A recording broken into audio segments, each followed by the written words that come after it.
Hi guys, update tayo muli sa ating Chineta Princess and Paolo Avellino. Guys, gusto ko lang i-update sa inyo ang tungkol doon sa butuhan ng kanilang CL International Drama, SDA.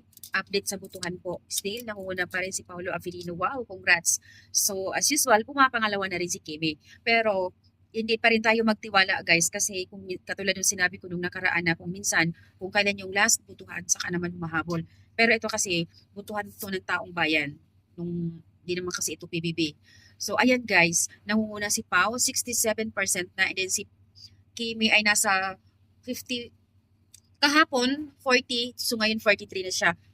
Malayo naman makahabol si Fiang. Pero, and then pang-apat si Kyla Estrada. Huwag tayo magtiwala guys. Ang pakiusap naman ni Kimi na sana bigyan natin ng suporta si Pao. At this time, si Paulo muna, o di ba, supportive siya. Kasi nga, 2024, nanalo naman si Kimi. So, gusto naman din ni Kimi na iparanas kay Pao na, alam mo, red carpet, syempre, CL International Drama, outstanding, nasa Korea, di ba?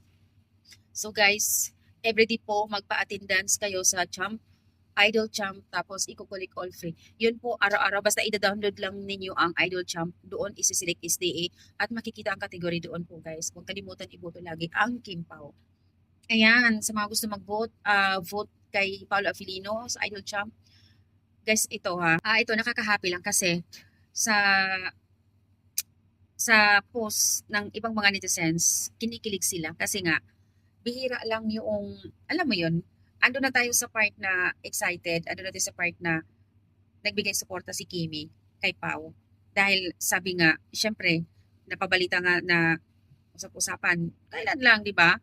Nagiging usap-usapan, nagiging sila. So, andoon yung talagang hindi mawawala sa atin na syempre, mag-couples sino ba yung magtutulungan kundi sila lang.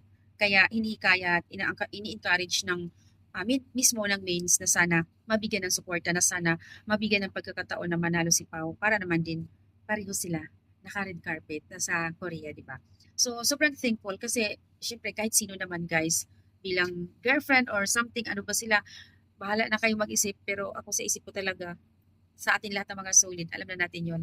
Nakakatuwa, proud tayo doon na isa si Kimi na nagiging suporta kay Paulo. Sa unang pag-post pa lang nung nailabas yung butuhan na yan, agad nag-post si Kimi sa Twitter na suportahan natin si Pao.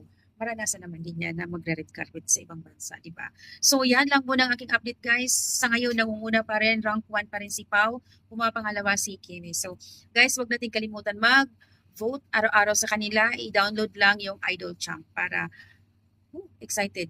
Kaya pagdasal natin na manalo si Pau. Kung si Pau man okay lang, kung si Kimi okay lang, pero the best kung si Pau talaga para pareho sila, di ba?